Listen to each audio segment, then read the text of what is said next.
Hello aspirant, welcome to elite. কেমন আছো তোমরা সকলে?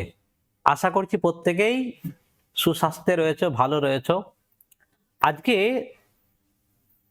তোমাদের সামনে আমি ইতিহাস বিষয়ের উপর একটা তথ্য সমৃদ্ধ ক্লাস উপস্থাপন করব। আশা করছি তোমরা প্রত্যেকেই প্রথম থেকে শেষ পর্যন্ত ক্লাসটা যত্ন সহকারে দেখবে। তার সঙ্গে সঙ্গে যেহেতু তথ্য সমৃদ্ধ ক্লাস, মানে বোঝার চাইতে তথ্য মনে রাখা জরুরি, যেহেতু এই ক্ষেত্রে সেহেতু একদম মনোযোগ সহকারে শুনতে হবে এবং তার সঙ্গে সঙ্গে মনে কিভাবে ধরে রাখা যায় তার পরিকল্পনা করে খাতায় লিখতে হবে। ঠিক আছে, তো চলো শুরু করি আজকের ক্লাস। আজকে তোমাদের ইতিহাসের অলরেডি যেটা প্রাচীন ভারতের ইতিহাস রয়েছে তার 3টে ক্লাস অলরেডি হয়ে গেছে। আজকে আমরা ভারতের স্বাধীনতা সংগ্রামের উপর প্রথম ক্লাস তোমাদের সামনে উপস্থাপন করব।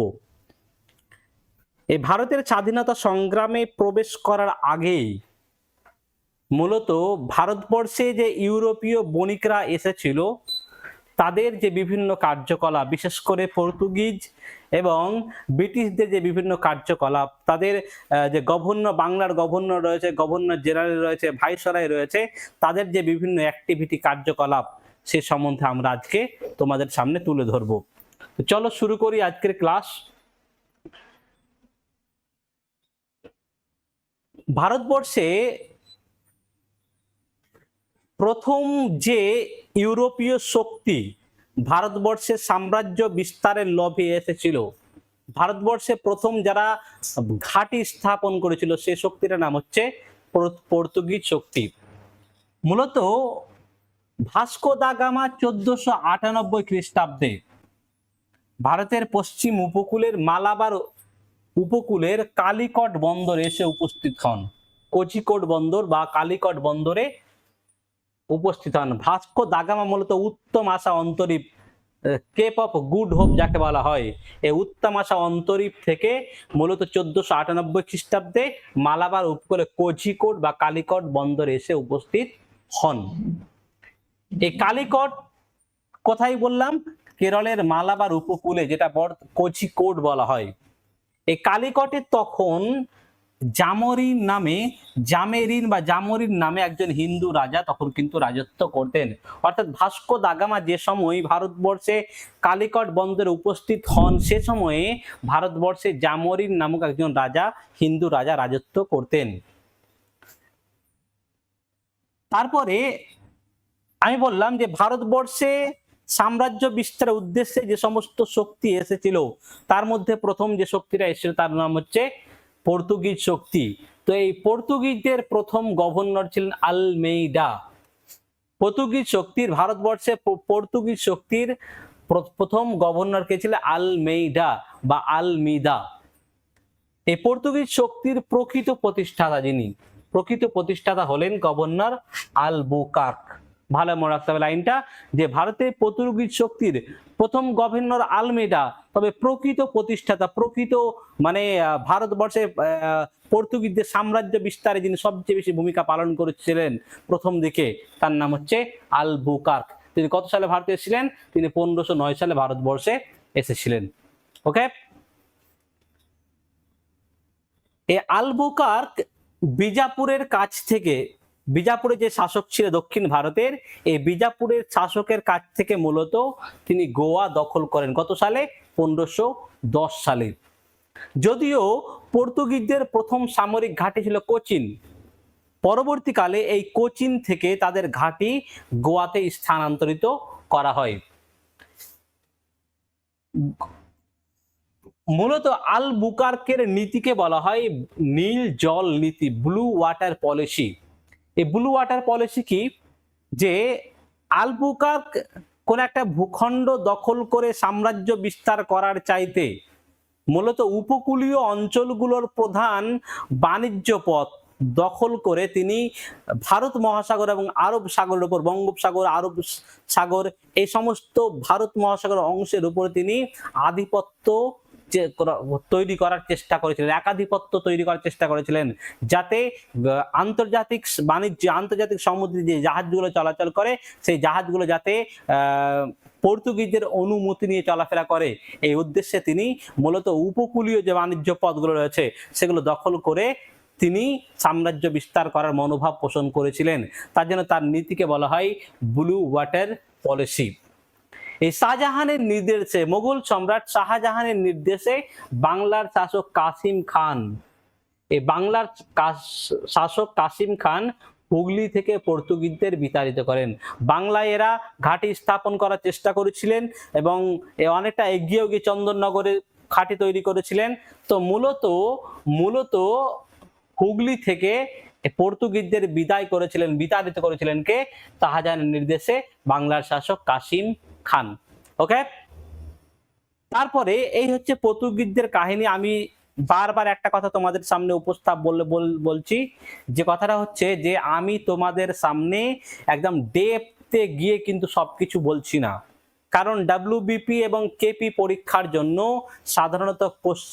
সাধারণত সহজ হয়, খুব কঠিন কোশ্চিন হয় না, ভেতরে গিয়ে কোশ্চিন হয় না, মানে কনসেপচুয়াল কোশ্চিন সাধারণত খুবই কম করে কিন্তু খুবই কম করে। বেশিরভাগ ক্ষেত্রে কোশ্চিন হয় ডেটামূলক, তথ্য সমৃদ্ধমূলক।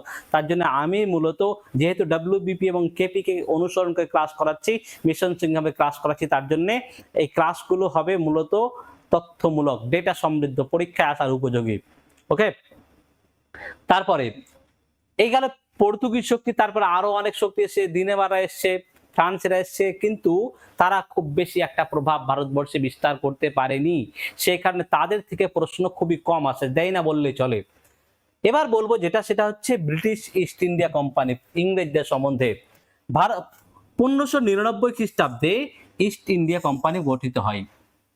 একদম ভেরি একটা ইম্পর্টেন্ট কোশ্চেন, যে কত খ্রিস্টাব্দে ইস্ট ইন্ডিয়া কোম্পানি গঠিত হয়? উত্তরটা হবে, কারণ ভারতবর্ষে সাম্রাজ্য বিস্তার করার ক্ষেত্রে ইস্ট ইন্ডিয়া কোম্পানি গুরুত্বপূর্ণ ভূমিকা রয়েছে। তোমরা সবাই জানো যে ভারতবর্ষে যাবতীয় শোষণ, জুলুম, অত্যাচার, সম্পদের বহির্গমন কার দ্বারা হয়েছে?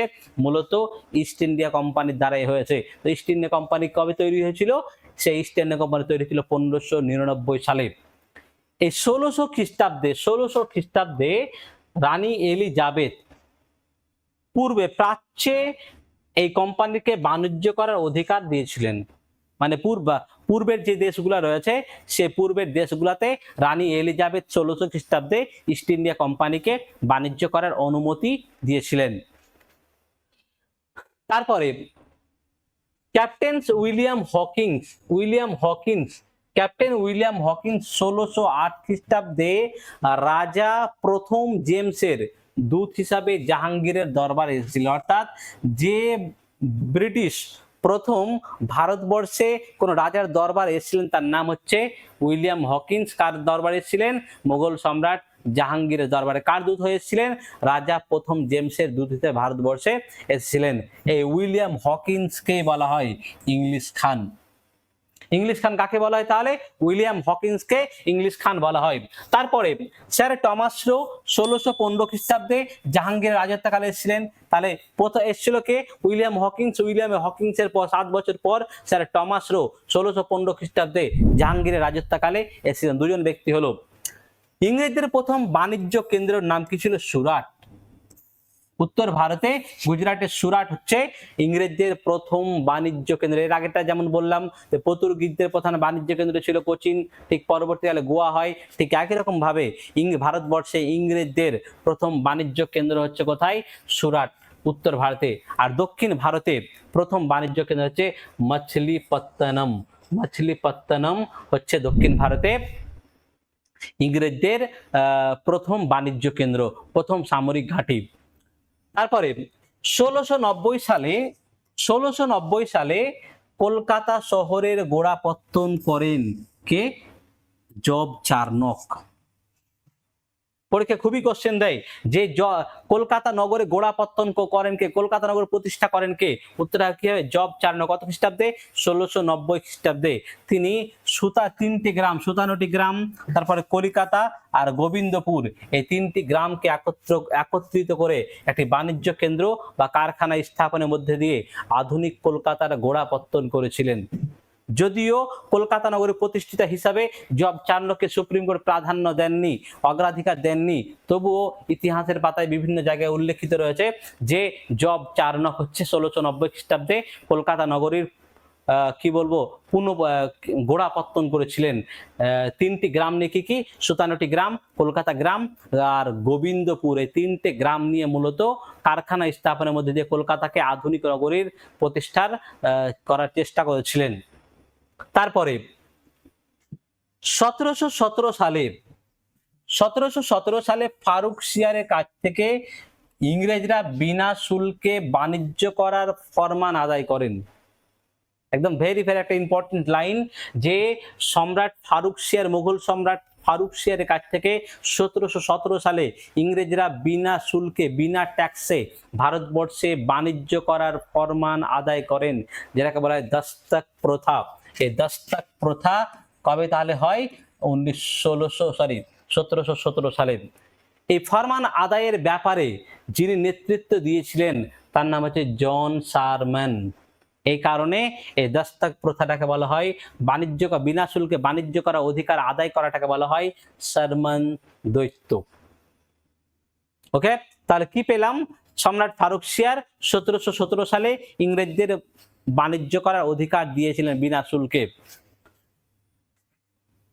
মাত্র 3000 টাকার বার্ষিক বিনিময় কিন্তু। ওকে, ঐতিহাসিক ওরম এই ফরমানকে কোম্পানির ম্যাগনা কার্টা বা মহাসনদ বলে উল্লেখ করেছেন। ভারতবর্ষে ব্রিটিশ সাম্রাজ্যের ভিত হিসাবে, ব্রিটিশ সাম্রাজ্যের মানে প্রতিষ্ঠার সুবর্ণ সুযোগ রূপে এই চুক্তিকে, এই দস্তক প্রথাকে অভিহিত করেছিলেন কে? ঐতিহাসিক ওরম এই ফরমানকে মহাসনদ বলে উল্লেখ করেছিলেন। এই সনদের মাধ্যমেই তারা ভারতবর্ষে ব্রিটিশ সাম্রাজ্য স্থাপনের যে আকাঙ্ক্ষা, তাদের কিন্তু এই ফরমানের মাধ্যমে পরিস্ফুটিত হয়েছিল। চলো পরবর্তী। তারপরে বক্সারের যুদ্ধে ইংরেজ পক্ষের সেনাপতি ছিলেন হেক্টর মুনরো। এই হেক্টর মুনরো তাহলে বক্সারের যুদ্ধে ইংরেজ পক্ষের সেনাপতি ছিলেন। বক্সার যুদ্ধ কত সালে হয়েছিল? 1764 সালে। কার সঙ্গে? ইংরেজ। আর অপর পক্ষে ছিল অযোধ্যার নবাব সুজাউদ্দৌলা, শেষ মুঘল সম্রাট শাহ আলম এবং বাংলার নবাব মীর কাসিম। এই তিনজনের মিলিত বাহিনীর সঙ্গে ইংরেজদের বক্সারের যুদ্ধ সংগঠিত হয়েছিল। ভারতবর্ষে সাম্রাজ্য বিস্তারের ক্ষেত্রে পলাশের যুদ্ধে 1757 খ্রিস্টাব্দে এটা শুরুয়াত হয়েছিল, কিন্তু সবচেয়ে বেশি প্রভাব বিস্তার করেছিল, সাম্রাজ্য বিস্তারের ক্ষেত্রে সবচেয়ে গুরুত্ব বেশি ছিল কার? বক্সারের যুদ্ধে। পরীক্ষা কোশ্চেন দেয় যে ভারতের সাম্রাজ্য বিস্তারের ক্ষেত্রে কোন যুদ্ধের ভূমিকা সবচেয়ে বেশি? অপশন থাকে পলাশের যুদ্ধ, অপশন থাকে বক্সারের যুদ্ধ।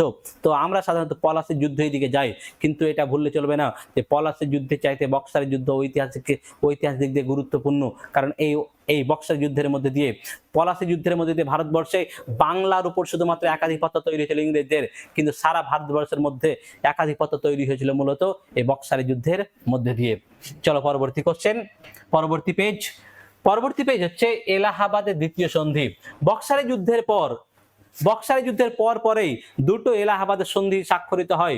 প্রথম সন্ধি স্বাক্ষরিত হয় অযোধ্যার নবাব সুজাউদ্দৌলার সঙ্গে। প্রথম এলাহাবাদের সন্ধি স্বাক্ষরিত 1765 খ্রিস্টাব্দে। কার সঙ্গে বললাম? অযোধ্যার নবাব সুজাউদ্দৌলার সঙ্গে। দ্বিতীয় এলাহাবাদের সন্ধি স্বাক্ষরিত হয় 1765 খ্রিস্টাব্দে। কার সঙ্গে? দ্বিতীয় শাহ আলমের সঙ্গে, ইংরেজদের। কি হয় চুক্তিতে? হয় যে বাংলা, বিহার এবং উড়িষ্যা এই তিনটে দেশীয় রাজ্যের মাত্র 26 লক্ষ টাকা শাহ আলমকে, বার্ষিক 53 লক্ষ টাকা বাংলার নবাবকে দেবার প্রতিশ্রুতি দেওয়া হয়। তাহলে কি পেলাম? যে ইংরেজরা বার্ষিক 26 লক্ষ টাকা এবং শাহ আলমকে 53 লক্ষ টাকা দেওয়ার প্রতিশ্রুতি আদায় করে। মানে ওরা প্রতিশ্রুতি দেয় যে যদি ওরা রাজ্য ছেড়ে দেয় তাদের কি করা হবে? 53 লক্ষ টাকা, আর শাহ আলমকে দেওয়া হবে 26 লক্ষ টাকা। এর বিনিময়ে তারা ভারতবর্ষে ট্যাক্স কালেক্টের, রেভিনিউ কালেক্টের অধিকার মানে নেই। এবং প্রশাসনিক দায়িত্বটা, পুলিশি দায়িত্বটা মূলত দেওয়া হয় কাদের? রাজাদের আমলে। এর বিনিময়ে তাদের মানে কর থেকে, ট্যাক্স থেকে কত টাকা? এই দুজনকে একজনকে 26 লক্ষ টাকা, একজনকে 53 লক্ষ টাকা দেওয়ার প্রতিশ্রুতি দেওয়া হয়। ওকে।